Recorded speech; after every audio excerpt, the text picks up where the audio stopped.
youtube.com/upwithchris. All right, so what should you know for the week coming up? You should know that the hacker, programmer, writer, and activist Aaron Swartz has died of suicide at age 26. His body was found in his apartment on Friday. Aaron was one of those preternaturally brilliant, precocious hackers who at the age of 14 co-developed the Really Simple Syndication, or RSS, web protocol that is a key component of much of the web's entire publishing infrastructure. By 19, he co-founded a company that would merge with Reddit, a user-generated social news site that is now one of the most highly trafficked news sites in the world. Aaron read voraciously, uploading reviews of dozens of books. He read a year to his blog, and he wrote beautifully and prolifically. He worked as a progressive activist with the group Progressive Change Campaign Committee, founded Demand Progress, which was instrumental in fights to keep the internet open and free, and in the battle to stop and defeat the Stop Online Piracy Act.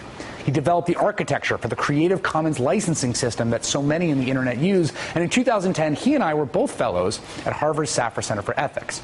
Aaron and I would grab lunch and talk politics and ideas, and he'd talk about the various books he was in the process of writing or planning on writing. He was a remarkable kind of 21st century nerd renaissance man. He also suffered from depression. He wrote about his depression in 2007 in a post titled Sick. Surely there have been times when you've been sad, he wrote. Perhaps a loved one has abandoned you, or a plan has gone horribly awry. Your face falls, perhaps you cry. You feel worthless, you wonder whether it's worth going on. Everything you think about seems bleak, the things you've done, the things you hope to do, the people around you. You want to lie in bed and keep the lights off. Depressed mood is like that, only it doesn't come for any reason and it doesn't go for any either. Go outside and get some fresh air or a cuddle with a loved one. You don't feel any better, only more upset at being unable to feel the joy that everyone else seems to feel. Everything gets colored by sadness. You should know if you are depressed, you're not alone. There are literally millions of people out there suffering from depression, and help is available. You should also know that at the time of his death, Aaron was being prosecuted by the federal government and threatened with up to 35 years in prison and $1 million in fines for the crime of, and I am not exaggerating here, downloading too many free articles from the online database of scholarly work, JSTOR.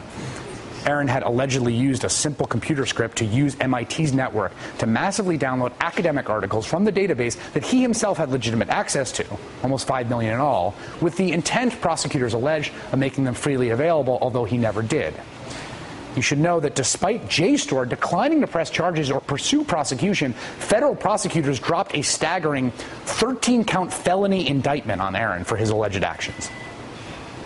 In a statement about his death, Aaron's family and partner wrote, "Aaron's death is not simply a personal tragedy. It is the product of a criminal justice system rife with intimidation and prosecutorial overreach. Decisions made by officials in the Massachusetts U.S. Attorney's Office and at MIT contributed to his death."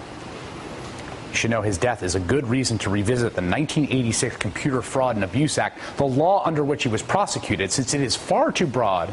And it's also a good time to take a hard look at Massachusetts U.S. Attorney Carmen Ortiz, whose office prosecuted Aaron with such recklessly disproportionate vigor and who is reportedly considering a run for governor.